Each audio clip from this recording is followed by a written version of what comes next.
एक बार की बात है। विजयनगर साम्राज्य के प्रतापी राजा कृष्णदेव राय के दरबार में दक्षिण भारत के एक महान विद्वान राममूर्ति पधारे। उन्होंने दरबार में आते ही कहा, महाराज, आपके दरबार में बड़े बड़े विद्वान होने की चर्चा सुनी है, पर मैं उन्हें तभी विद्वान मानूंगा जब कोई मेरी मातृभाषा बता सके। फिर क्या था?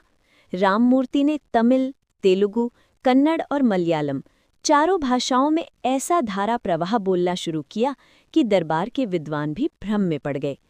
राजा कृष्णदेव राय ने चिंता से तेनालीराम की ओर देखा।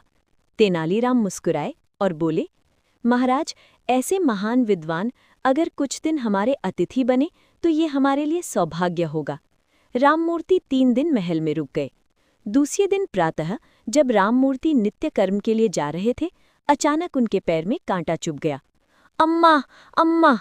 दर्द से उनके मुंह से शब्द निकल पड़े। तेनालीराम ने तुरंत कांटा निकाल दिया।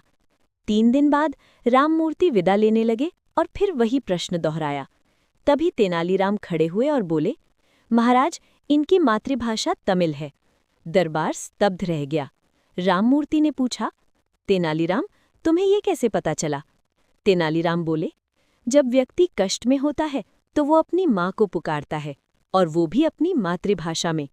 आपने अम्मा कहा, और अम्मा तमिल शब्द है। ये सुनकर राममूर्ति आनंदित हो उठे। राजा कृष्णदेव राय ने तेनालीराम को सम्मान और उपहार देकर उनकी बुद्धिमत्ता की प्रशंसा की। सीख: सच्ची बुद्धि शब्दों में नहीं, समझ और निरीक्षण में होती है।